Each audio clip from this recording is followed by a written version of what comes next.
Should pro skaters act like normal professional athletes? Should we be wearing jerseys? What if that was the best way to skate? Would you do it?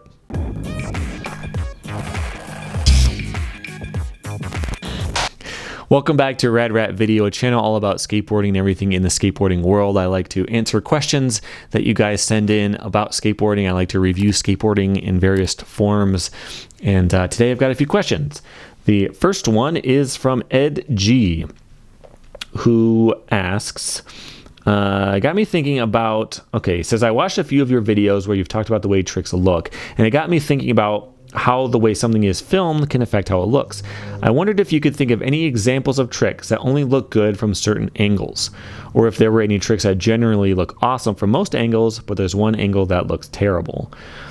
For example, I've noticed that if you're skating away from the camera or at the spot where someone is watching, even kickflips and 360 flips can look awkward. Sometimes pop shove-its or other tricks that spin, seeing how far in front or behind the skater the board gets makes it look worse. All right. As another example, varial kickflips are generally not liked, but if you watched one from the top of a bank or maybe an unusual angle from a drone, maybe they'd suddenly look amazing. Hope you can see what I mean. So if you've ever played skate or session or something like that, and you've played around with the camera, you've definitely seen this before, where if you just use a default camera, this trick looks ridiculous, and if you tweak it just a little bit, it can look good. Now in a video game, sometimes you're hiding that it doesn't look quite right. Like in session, if you do an inward heel flip, your foot goes through the board, and you have to just hide that type of stuff by picking camera angles. But it is definitely a thing. Now personally, for me, if the board is flipping, I want to see the grip and the graphic at some point. It's possible to do certain tricks where you don't. So like a pressure flip from here, like if I'm skating right here and I do a pressure flip, it might flip like this. I'm trying to watch the camera as I do it. It's fully upside down right here, but you're seeing grip the whole time. I don't think that looks good. I don't like it. And there's a lot of tricks that can do that. Pressure flip, hard flip, frontside flip. If you're just seeing grip the whole way, even 360 flip sometimes. That's tough to get just right, because like right as you pop it, you could see the graphic. But if it's a little bit different, it's possible to just kind of have it look like that. I don't like that either. So like the thing that came to mind, I very recently saw this clip, and it was crazy. It was an amazing trick. It was a frontside 360 kickflip in a pool, I believe, or like a really steep bank or something like that. And the way that it worked, I'm going to try to show you from the angle that it would have looked like, which is going to be really hard because I'm going to do it the opposite way. So the frontside flip was very much like a vertical type of frontside flip. You're seeing graphic there. Very vertical type of flip.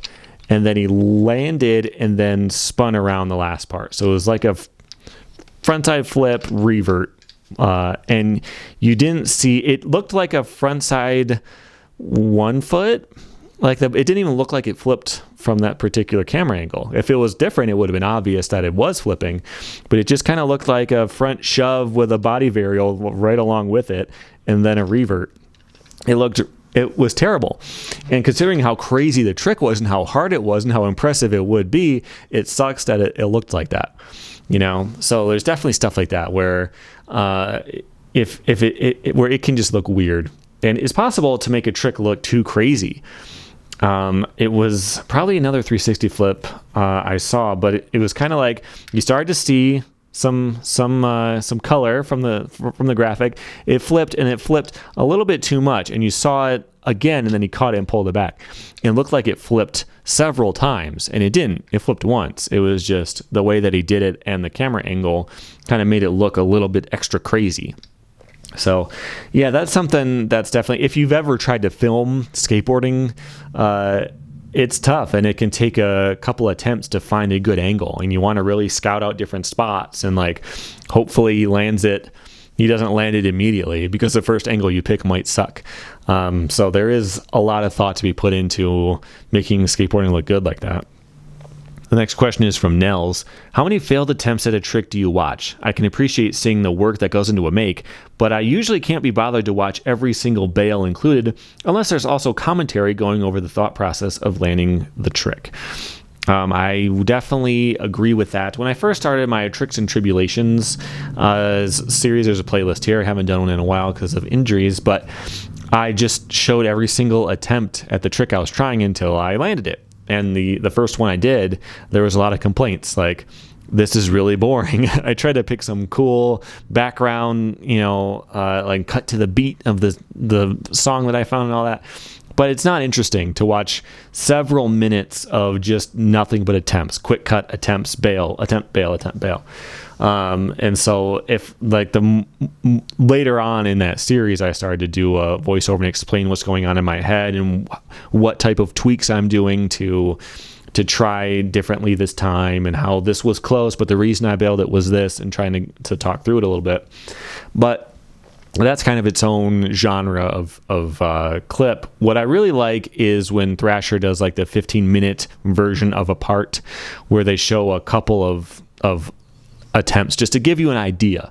Like sometimes there's stuff that you wouldn't catch where he does like a backside flip on this gap and lands, and if you just showed the land, then it's no big deal. But you see when he landed and slipped out and he hit this pole, and like, oh yeah, if he's just a little bit off, he would hit that. I didn't even catch that the first time. And you see a couple of attempts to see maybe a pretty bad bail of what could go wrong, then see a couple close ones, and then you see the actual make, and that's really cool. Like I really like those where they're extended out. And it's just a normal part, except there's a few bails before each make. And if it happened to be first try, then you can actually feel that. Like, it's exciting to just see a new spot. It's a new camera angle, and the guy just does the trick first try, and then people are going crazy who are there, the other skaters or whoever else. And you can actually get a feel for what it was like. So, like, with that type of stuff, I do appreciate that it gives you more of a feeling of how it would have felt to be there and how hard the trick actually is, and gives you more insight on the spot and things like that. So I really do enjoy those. But yeah, you can't have minutes of bails per trick, just a few. All right. Next question is from Jeffrey, who says, "Hi, Radred. I enjoy your videos, and I really think you are the guy to help out on a critical skate question. Back in my skating heyday in the 80s, so-called street plants were all the rage.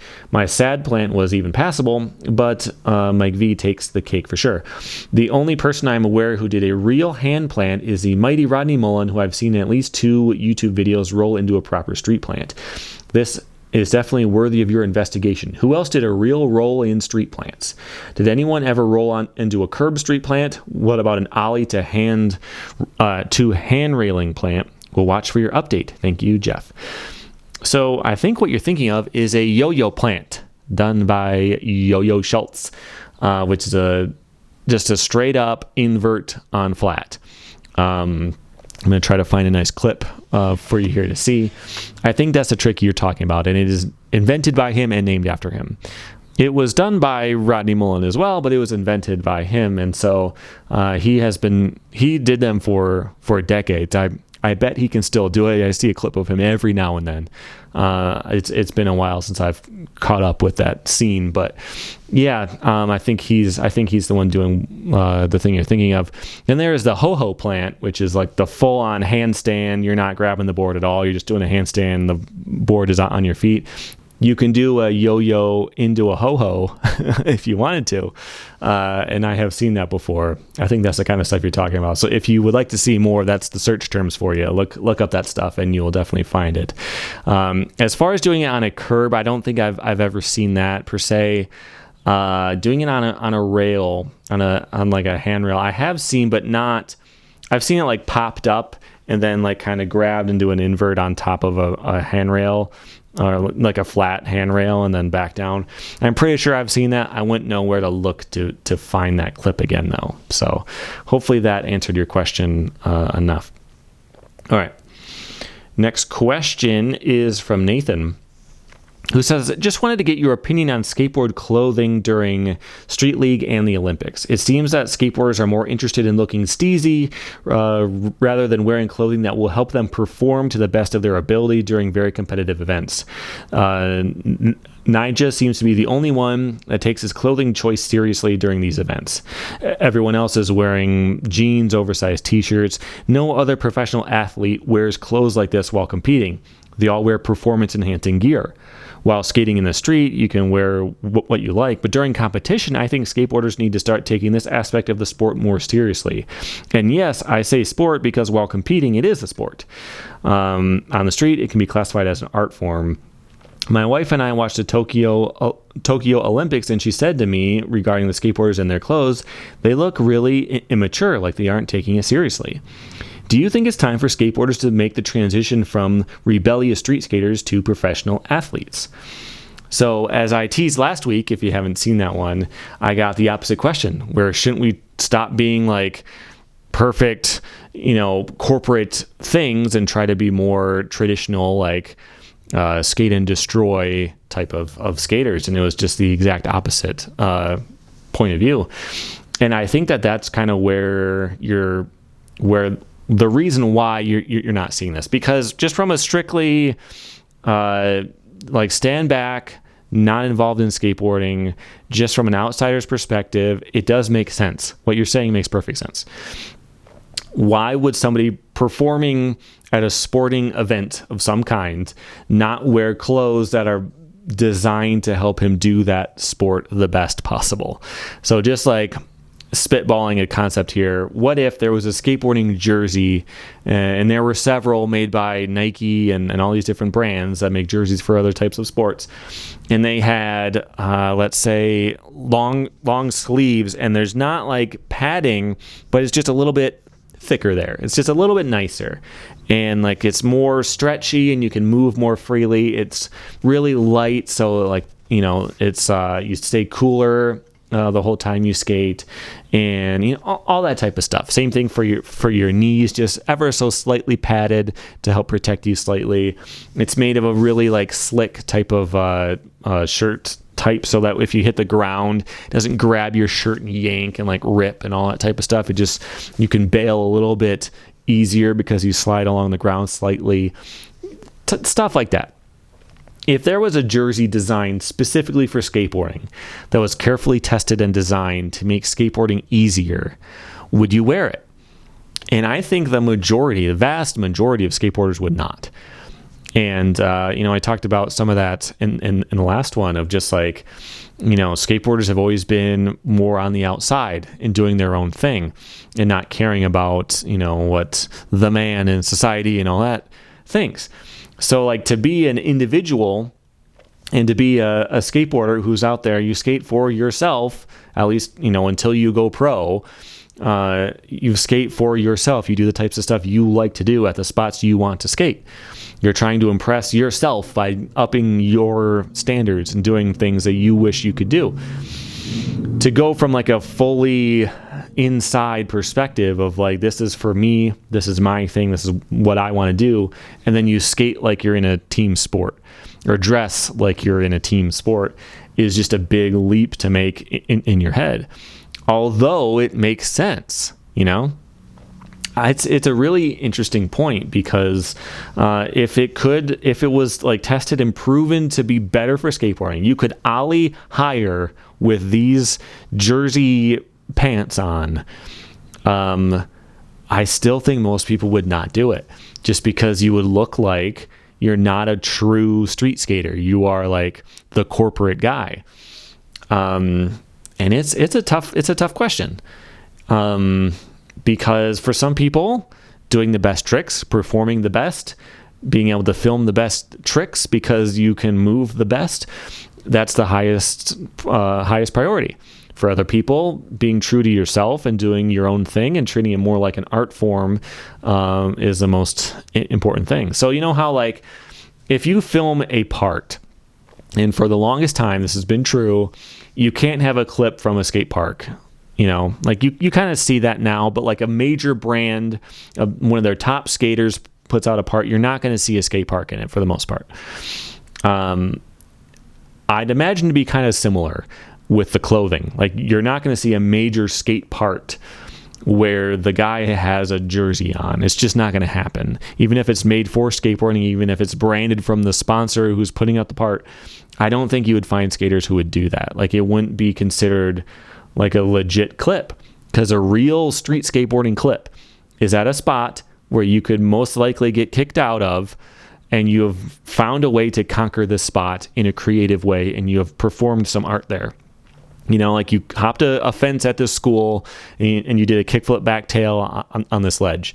Doing that exact same thing in a skate park, in a jersey, a performance enhancing, materials and all that just wouldn't be considered as good, even though on paper it is. So yeah, that's a tough one. I don't think that would change until perception changes. I think it will take decades to get to a point where, and I don't know if this is the direction we will go or a direction that people would want to go, but it would take decades to change the mindset of just like treating skateboarding like a professional sport and not like street art, which is kind of more the way that people think about it right now. Yeah. I don't know. It's a really interesting thing because skateboarding could be better. We could all be a little bit better at skateboarding if we did this type of stuff. But I just don't think it's going to happen. So that was an interesting question. I appreciate you sending that in. I don't think there's a solid answer for it. But if you do have a question of your own, go to radratvideo.com. You can submit it there on the homepage. You can join the channel if you like it. You can sponsor me on Patreon. You can like the video. You can share it with your friends. And you can make sure you're subscribed so you don't miss out on the next one. And I will see you there. Thanks for hanging out.